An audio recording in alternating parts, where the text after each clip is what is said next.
Space. How much there is in the world, how many mysteries and hopes. That make it doubly offensive from the general stereotypically of games about space. You are waiting either for an excellent story about the hero and his fight against the alien threat, or a sandbox the size of the universe, as large as it is, so empty in fact. Fortunately, this is where Outer Wilds comes in.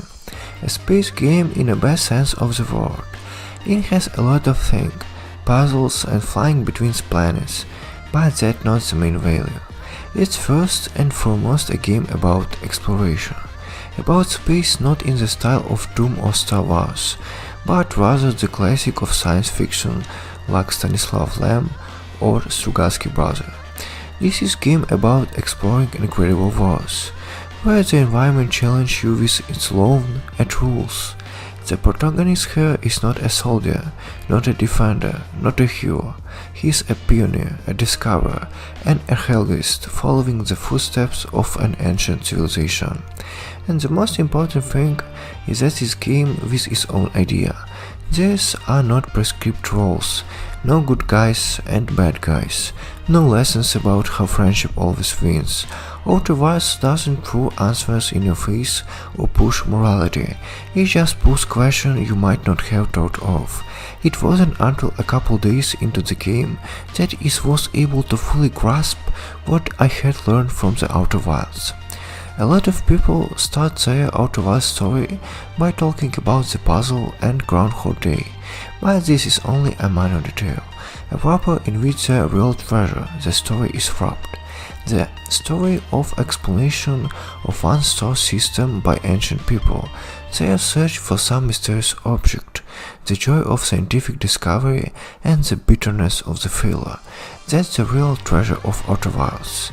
The same puzzles are not bad, but first of all they serve as an obstacle before the next piece of history, not as an object of interest of themselves, as is Portal or a Talos principle.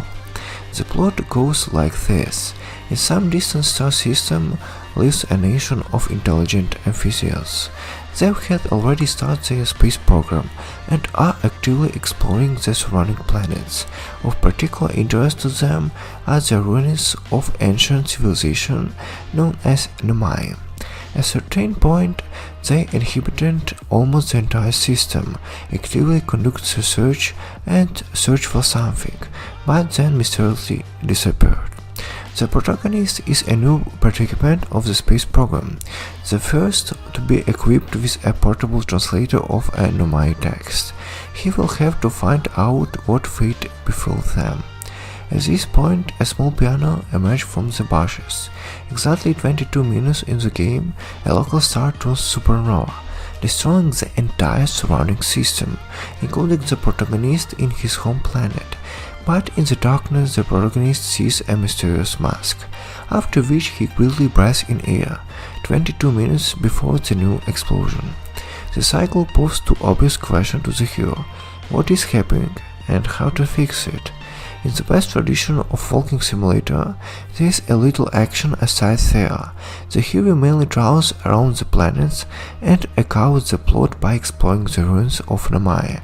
Before him, the entire history is revealed around in the system, search for certain mysterious eye of the universe, exploration of different planets and various scientific projects.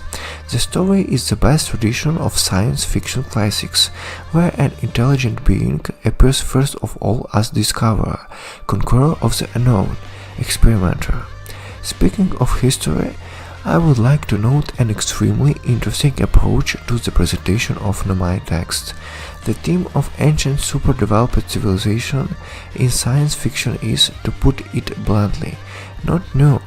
The general style of their text, abstruse, mysterious and emotionally dry, has also become fixed. But here you can see an alternative. Nomai's recordings are present in the form of dialogues and monologues. At the same time, each Nomai appears as a separate personality, with his own interests, habits and attitudes what is going on. With all this with all this advanced technology, then my experience the same emotion as we do, the joy of a scientific breakthrough, the fear of failing their Britain in implementation of an important project, inept attempts to flirt, and even ordinary humor. All this gives the story of Outer Wilds vitality, I would even say intimacy. For all its cosmic scale, it remains deeply personal and emotional, without descending into the boundless pathos so typical of action fiction. Having dealt with a stuffing in the form of plot, let's move on the wrapper, the puzzle.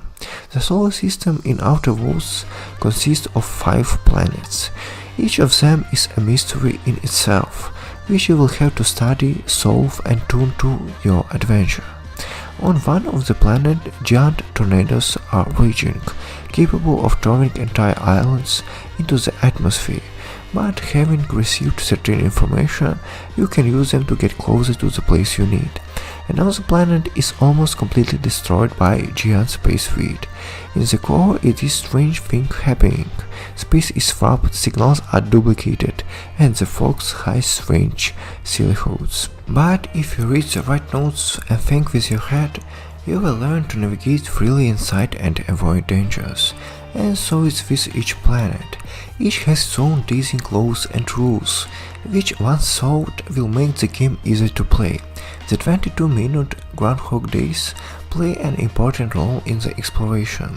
During its cycle, the system does not stand still, but repeats a certain scenario time after time. For example, there are 2 twin planets orbiting near a star itself. They are also so close that sand flows from one to the other, like an hourglass.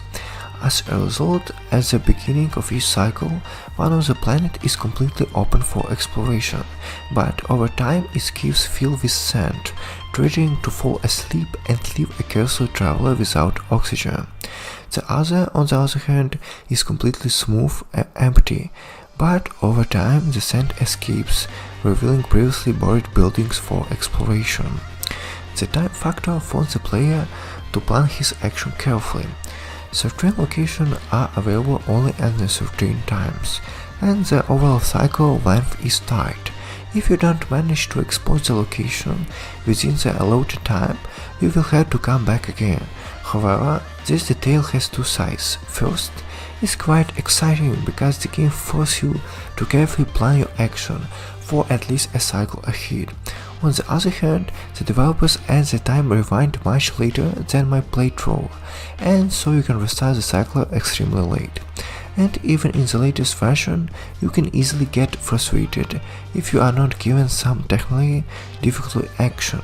After each failure, you have to spend at least a couple of minutes just to get to the place of the attempt. There are planets and other celestial bodies in the game. You have to move between them somehow, and in my opinion, the flight system in Outer Wilds is perfect for a game of this scale. On the one hand, it's quite detailed. The player ships react correctly to the gravitational force of different planets and stars. Its speed and inertia are felt. Planets and other objects rotate around the star and around their axis, which makes the task of approaching and landing non-trivial. A person interested in the topic will be pleasantly surprised and will find a couple of interesting challenges. On the other hand, the simulator is fascinating just enough for a average player to understand it without problems.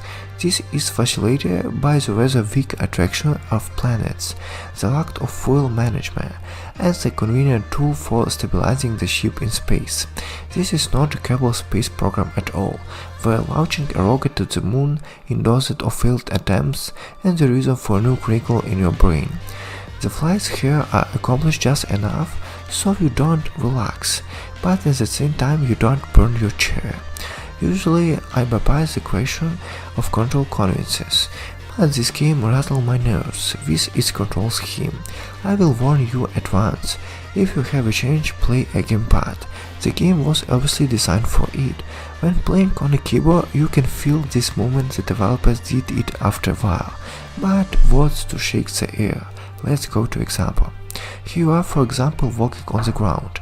The jump, as it should be, is located on the spacebar, a long-standing habit as confirmed. The spacebar is responsible for upward movement, but if you use your rocket launcher, then the upward movement will be available on the shift key. Spacebar, on the contrary, will stabilize your position in the space, a very handy feature, no doubt, but it causes dissonance. A similar problem awaits you in a map mode. Putting the zoom in and out of the camera on the mouse wheel is too trivial. Everyone can do it. That's why the creator of Outer Wilds placed these functions on Shift and Ctrl respectively. Well, and of course the magazine, from which you can exit by SQ. Here the exit from in the game sequence in a queue, not to be confused with pause. True, hundreds of other projects it does not prevent to use escape in all possible situations, but come on. I would like to say a special word for the rudiments of stealth in this game. The speed of your movement depends on how much you direct the stick to the side, and accordingly the change of your detection. So how do you adjust this on a keyboard? No way. Player with a keyboard will always move at maximum speed.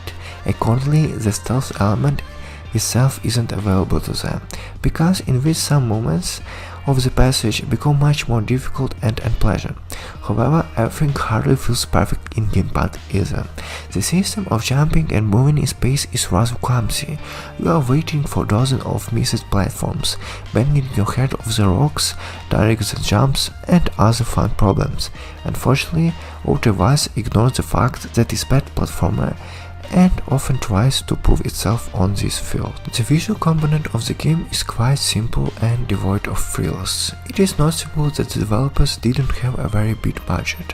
However, there is nothing tense and results in it. Object of cosmic scales like stars looks amazing. However, as this level of detail and graphics could have been optimized and better. I understand the creators very concentrating on the other thing, but in terms of graphics this project minds the games of 7-8 years ago, while not sharing their speed of operation. For me, Outer Wilds is the third favorite.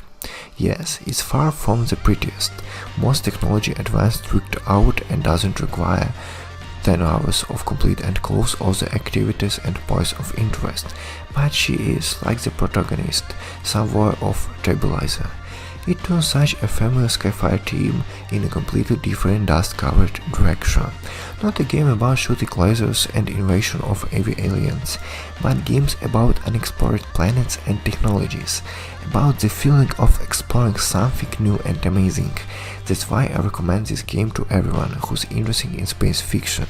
All the disadvantages of this game, like awkward controls, a couple of too complicated puzzles, and mediocre graphics, are more than compensated by the original story, atmosphere, and most importantly, the idea.